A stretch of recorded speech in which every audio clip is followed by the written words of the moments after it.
কমিশনকে নিশানা অধীরের, বিশেষ রাজনৈতিক দলের হয়ে কথা কমিশনের তোপ প্রাক্তন কংগ্রেস সাংসদের।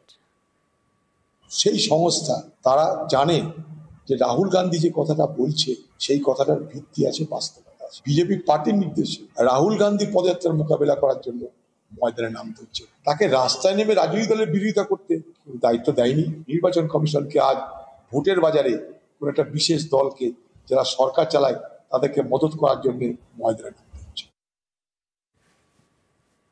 বাংলায় কবে এসআইআর আলোচনা করে সঠিক সময় জানানো হবে, সাংবাদিক বৈঠকে জানালেন মুখ্য নির্বাচন কমিশনার জ্ঞানেশ কুমার। जहां तक वेस्ट बंगाल के एसआईआर की तारीख की बात है, हम तीनों कमिश्नर्स एक उचित समय देखकर उसका निर्णय लेंगे कि कब वेस्ट बंगाल में होना है या देश के अन्य राज्यों में कब होना है। उसकी तारीखों का ऐलान आने वाले समय में उचित समय पर किया जाएगा। বাংলায় এসআইআর নিয়ে তুঙ্গে তরজা কমিশনকে নিশানা চন্দ্রিমা ভট্টাচার্য, পাল্টা তোপ শ্রমিক ভট্টাচার্য। কি হবেই সেটা তো আমরা দেখব, কি হবেই উনি বলে দিলেই যে সব হয়ে যাবে তা তো নয়। গণতন্ত্র যেটা বলবে সেটা হবে। উনি অগণতান্ত্রিক কিছু করলে সেটা বাংলার মানুষ মেনে নেবেন না। আমাদের দিল্লিতে নির্বাচন কমিশনের বিরুদ্ধে আমাদের সাংসদরা যে ভূমিকা পালন করেছে সেটাতেই নিশ্চয়ই নির্বাচন কমিশন বুঝতে পেরেছে যে বাংলা কি করতে পারে। এসআইআর হবে, এটা রুটিন প্রক্রিয়া। এর মধ্যে যদি কেউ মৃত্যু ঘণ্টার আওয়াজ শুনতে পায় আমাদের তো কিছু করার নেই। এসআইআর হবে, বাধা দিলে সেই বাধাকে গুঁড়িয়ে দিয়ে এসআইআর হবে। পশ্চিমবঙ্গের মানুষ এসআইআর চায়, যে বাধা দেবে সে থাকবে না, আর বাধাটা দেরে দিতে পারবে না। একটু অপেক্ষা করুন। ভোটাধিকার সুরক্ষিত করতে এসআইআর বলে দাবি কমিশনের। अभी तक भारत में 10 से ज्यादा बार स्पेशल इंटेंसिव रिवीजन हो चुके हैं कि मतदाता सूची को, इलेक्टोरल रोल को टोटली मैक्सिमम प्योरीफाई करने के लिए एक इन्यूमरेशन फॉर्म भरा जाता है और हर मतदाता उसको जब भर के देता है तो उसका नाम मतदाता सूची में फ्रेश एकदम नए तरीके से सूची बनाई जाती है। एक तो सभी राजनीतिक दलों की लगातार शिकायतें आती जाती हैं कि साहब वहां पर वोट बढ़ गए, वहां पर वोट कट गए, इन लोगों का वोट सही बना, इन लोगों का वोट गलत बना। एक व्यक्ति के जाने या अनजाने में कई जगह वोट रह गए। तो मतदाता सूची को शुद्ध करने के लिए इन्यूमरेशन फॉर्म एकमात्र रास्ता रह जाता है और एक व्यक्ति एक बार में एक ही इन्यूमरेशन फॉर्म भरेगा, जिससे कि मतदाता सूची का शुद्धिकरण भी होगा। अगर उनका नाम गलत लिख गया है तो वो भी वो सही कर सकते हैं, अगर उनकी फोटो ठीक नहीं है तो वो भी सही कर सकते हैं, अगर उनका पता ठीक नहीं है, माता पिता का नाम ठीक नहीं है तो वो भी ठीक कर सकते हैं। বিহারে ভোটার তালিকা সংশোধনে 1 মাস সময়, 1 আগস্ট থেকে 1 সেপ্টেম্বর সংশোধন ত্রুটি থাকলে কমিশনকে জানানোর আর্জি, সঠিক ফর্মে সংশোধনের আবেদনের পরামর্শ। क्लेम्स एंड ऑब्जेक्शंस के लिए इन त्रुटियों को हटाने के लिए बिहार के एसआईआर में 1 अगस्त से 1 सितंबर का समय निर्धारित है। अभी भी 15 दिन का समय बाकी है। चुनाव आयोग सभी राजनीतिक दलों को, उनके द्वारा नामित बूथ लेवल एजेंट्स को, नेशनल लेवल पॉलिटिकल पार्टीज को, स्टेट लेवल पॉलिटिकल पार्टीज को आह्वान करता है कि आने वाले 15 दिनों में जो भी प्रारूप मतदाता सूची उनको दी गई है उसमें अगर कोई भी त्रुटि हो तो उसको प्रिस्क्राइब्ड फॉर्म के तहत जमा करें। चुनाव आयोग के दरवाजे हमेशा सबके लिए समान रूप से खुले हुए हैं। দেশের নাগরিকেরই ভোটের অধিকার, নাগরিক নন এমন নাম তালিকা থেকে বাদ, জানালো কমিশন। पहली बात तो मैं स्पष्ट कर देना चाहता हूं कि भारत के संविधान के अनुसार सिर्फ भारत का नागरिक ही एमएलए और एमपी का चुनाव कर सकता है। किसी और कोई अधिकार, किसी और देश के नागरिक कोई अधिकार प्राप्त नहीं है। अगर ऐसे लोगों ने इन्यूमरेशन फॉर्म भरा है तो एसआईआर की प्रक्रिया में अपनी पात्रता सिद्ध करने के लिए कुछ दस्तावेज भी मांगे गए, जिनकी गहन जांच 30 सितंबर तक होनी है। और ऐसे केस में जो ऐसे लोग हैं जो कि हमारे देश के नहीं हैं, गहन जांच के दौरान वो पाए जाएंगे और निश्चित तौर से उनका वोट नहीं बनेगा।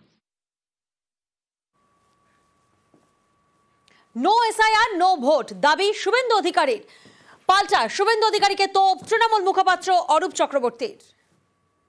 নির্বাচন কমিশন খুব পরিষ্কারভাবে ইন্ডি জোটের ইকোসিস্টেমকে, তার মধ্যে তৃণমূলও আছে, বলে দিয়েছে আমাদের ভয় দেখিয়ে কোনো লাভ নেই। কমন সিটিজেন হিসেবে, ভারতীয় সিটিজেন হিসেবে আমরা ইলেকশন কমিশনের এই বোল্ডনেসকে ওয়েলকাম করি। পশ্চিমবঙ্গে আমাদের demand no SIR, no election. Voter list যদি সাফ সুতরা না হয়, ইলেকশন কখনো ফেয়ার হতে পারে না।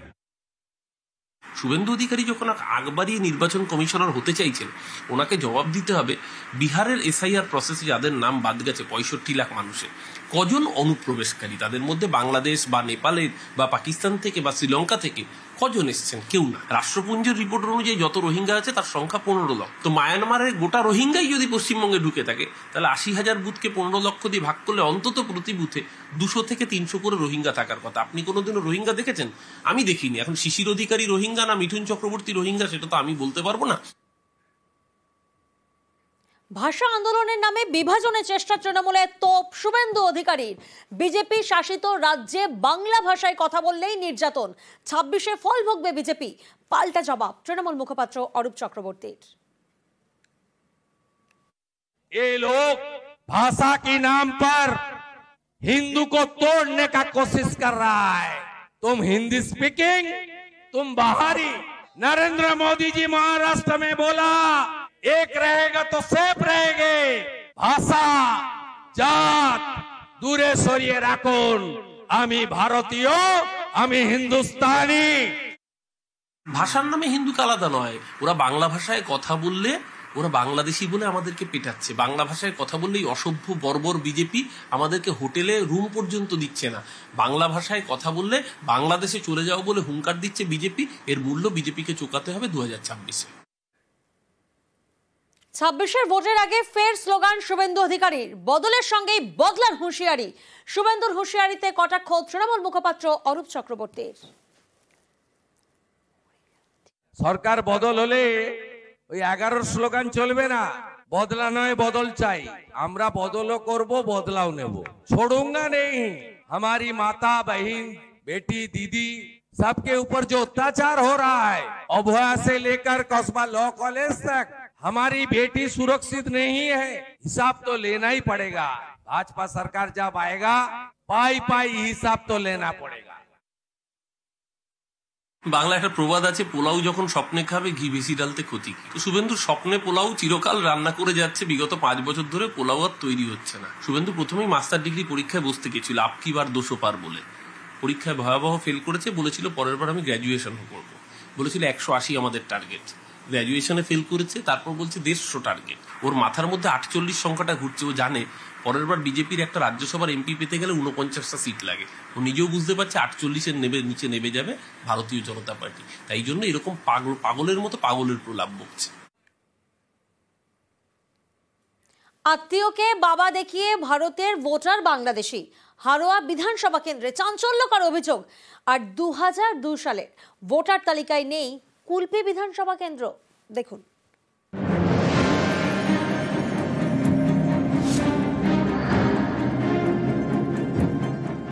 দেগঙ্গার ভোটার তালিকায় বিশু দত্তের নাম, বাবার নাম লেখা বিকাশ দত্ত। অভিযোগ, এই বিকাশ দত্ত আসলে বিশু দত্তের বাবা নন, আত্মীয়। আত্মীয়কে বাবা দেখিয়ে ভোটার তালিকায় নাম তুলেছেন বাংলাদেশি বিশু দত্ত। নিজে তার স্বীকারও করেছেন। এখানে আছি আমি প্রায় 9-10 বছরের মতো হবে। তো এসে আমি এখানে লোকের দোকানে কাজ করেছি। এই যে এখানে বিমল আছে, সেও মনে করেন বাংলাদেশে, এই সম্পর্কে আমার ভাইয়ের মতন হয়। তোর সহযোগিতা আমি এই দোকানটা করেছি। ভোটার হয়েছে আমার শ্বশুরের ঠিকানা দিয়ে, জায়গার কাগজ দিয়ে আমি ভোটার হয়েছিলাম। মানে আপনার বাবা শ্বশুর আপনি বাবা সাজিয়েছেন? হ্যাঁ।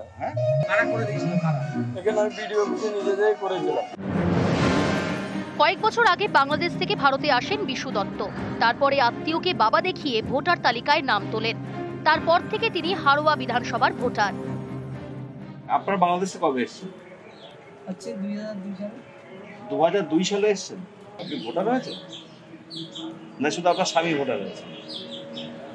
ওর হয়েছে। এই একই বিধানসভার একটি বুথে 14 জন ভুতুরে ভোটার রয়েছেন, এমনটা দাবি পঞ্চায়েত সদস্যের। ঠিক আছে, এখানে দুজন আছে, যেমন সুমিরানী দাস আর বিশু দত্ত। এদের বাংলাদেশেও মানে ভোটার আছে, এখানেও ইন্ডিয়াতেও আছে। তো আর 14 জন যেমন আছে তাদের মানে কোনো অস্তিত্ব নেই এখানে। এরা কি সব কি মনে হয় বাংলাদেশী? হ্যাঁ। সম্প্রতি 2002 সালের ভোটার তালিকা প্রকাশ করেছে নির্বাচন কমিশন। বিধানসভা কেন্দ্র ধরে ধরে সেই তালিকায় নেই কুলপি। দক্ষিণ 24 পরগনার বিধানসভা কেন্দ্রের মধ্যে একটি কুলপি। ভোটার সংখ্যা প্রায় 1,48,000। নির্বাচন কমিশনের প্রকাশ করা 2002 সালের তালিকায় নেই কুলপি, আর এ নিয়েই আতঙ্কে বাসিন্দারা। আমরা এখানে থাকতে পারবো কিনা তার সন্দেহ, কারণ আমরা এখানকার স্থায়ী বাসিন্দা। তাহলে এখানকার যে এসআইআর হচ্ছে 1998 সালের ভোটার লিস্ট পাওয়া গেছে, আর 2002 সালের ভোটার লিস্ট পাওয়া যাচ্ছে না। আমরা নির্বাচন কমিশনের সঙ্গে যোগাযোগ করছি, যত দ্রুত সম্ভব এটা সমাধান যাতে করা যায়। যদি 2002 সালে না পাওয়া যায় তাহলে 2003 সালের ভোটার লিস্ট নিয়ে হবে, সেটা আমরা 2-1 দিনের মধ্যে ঠিক করে দিচ্ছি। তাই নিচ্ছে ভীষণ তাই নিচ্ছে, এবং সব দ্রুত সন্তুষ্ট কি হবে না হবে। দেগঙ্গা থেকে জিয়াউল আলম ও কুলপি থেকে আনিস উদ্দিন মোল্লা, নিউজ 18 বাংলা।